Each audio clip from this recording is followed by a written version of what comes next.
ಪ್ರೀತಿಯ ಭಾರತೀಯರೇ, ನಾವೆಲ್ಲರೂ ಸಹೋದರ ಸಹೋದರಿಯರು. 1947 ಆಗಸ್ಟ್ 15ರಂದು ನಮ್ಮ ದೇಶ ಸ್ವತಂತ್ರಗೊಂಡಿದೆ. ಆದರೆ ನೈಜವಾದಂತಹ ಸ್ವತಂತ್ರ ಪ್ರಾರಂಭವಾದದ್ದು 1950 ಜನವರಿ 26ರಂದು. ಯಾಕೆಂದರೆ ನಮ್ಮ ದೇಶ ಗಣರಾಜ್ಯವಾದಂತಹ ದಿನ. ನಮ್ಮ ದೇಶವನ್ನು ಸಾವರಿನ್ ಸೋಷಲಿಸ್ಟ್ ಡೆಮಾಕ್ರೆಟಿಕ್ ರಿಪಬ್ಲಿಕ್ ದೇಶವಾಗಿ ಅಂಗೀಕರಿಸಿದ ಸಂವಿಧಾನ ಜಾರಿಗೊಂಡಂತಹ ದಿನ. ಸಂವಿಧಾನವೇನೆಂದರೆ ನಮ್ಮ ದೇಶವನ್ನು ಯಾರು ಹೇಗೆ ಆಡಳಿತ ಮಾಡಬೇಕು, ನಮ್ಮ ದೇಶದ ಪ್ರತಿಯೊಬ್ಬ ನಾಗರಿಕನ ಕರ್ತವ್ಯ ಹಕ್ಕುಗಳೇನು, ಕಾನೂನುಗಳ ಪಾಲನೆ ಹೇಗೂ ಮತ್ತಿತರ ವಿಷಯಗಳನ್ನು ಕೂಡ ಸವಿಸ್ತಾರವಾಗಿ ತಿಳಿಸುವಂತಹ ಭಾರತದ ಅತ್ಯುನ್ನತ ಗ್ರಂಥ. We the people of India ಎಂಬ ಪವಿತ್ರ ವಾಕ್ಯದೊಂದಿಗೆ ಪ್ರಾರಂಭಗೊಂಡಂತಹ ಸಂವಿಧಾನ ಜಗತ್ತಿನಲ್ಲೇ ಅತ್ಯಂತ ದೊಡ್ಡ ಲಿಖಿತ ಸಂವಿಧಾನ ಹೊಂದಿರುವಂತಹ ದೇಶವಾಗಿದೆ ನಮ್ಮ ದೇಶ. ಸಂವಿಧಾನವು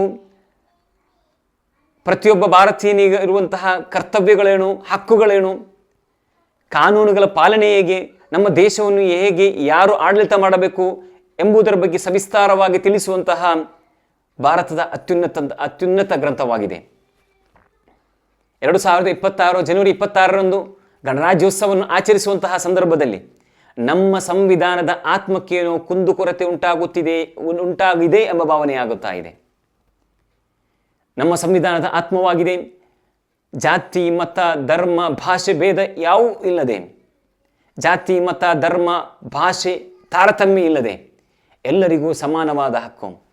ಇಂದು ಧರ್ಮಗಳ ನಡುವೆ ಕಂದಕಗಳನ್ನು ಸೃಷ್ಟಿ ಮಾಡಿಯಾಗಿದೆ. ಭಾಷೆಗಳ ನಡುವೆ ಕಂದಕಗಳು ಸೃಷ್ಟಿಯಾಗಿದೆ. ಜಾತಿಗಳ ನಡುವೆ ಕಂದಕಗಳು ಸೃಷ್ಟಿಯಾಗಿದೆ. ಪ್ರತಿಯೊಬ್ಬ ಭಾರತೀಯನು ಚಿಂತಿಸಬೇಕಾದ್ದು, ನಮಗೆ ನಮ್ಮ ದೇಶದ ಅಭಿವೃದ್ಧಿ ಮುಖ್ಯವಾಗಿದೆ.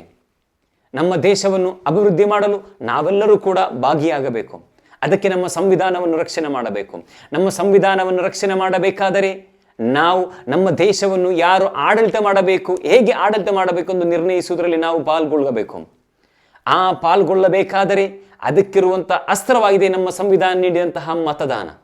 ವಿಶೇಷವಾಗಿ ಕರ್ನಾಟಕದಲ್ಲಿ SIR ಮ್ಯಾಪಿಂಗ್ ನಡೆಯುವಂತಹ ಸಂದರ್ಭ. 18 ವರ್ಷ ಪೂರ್ತಿಯಾದ ಪ್ರತಿಯೊಬ್ಬರೂ ಕೂಡ ಸಂವಿಧಾನದ ಹಕ್ಕಾದ ಮತದಾನದಲ್ಲಿ ರಿಜಿಸ್ಟರ್ ಮಾಡಿ ಈ ಗಣರಾಜ್ಯೋತ್ಸವವನ್ನು ಅರ್ಥಪೂರ್ಣವಾಗಿ ಆಚರಿಸೋಣ.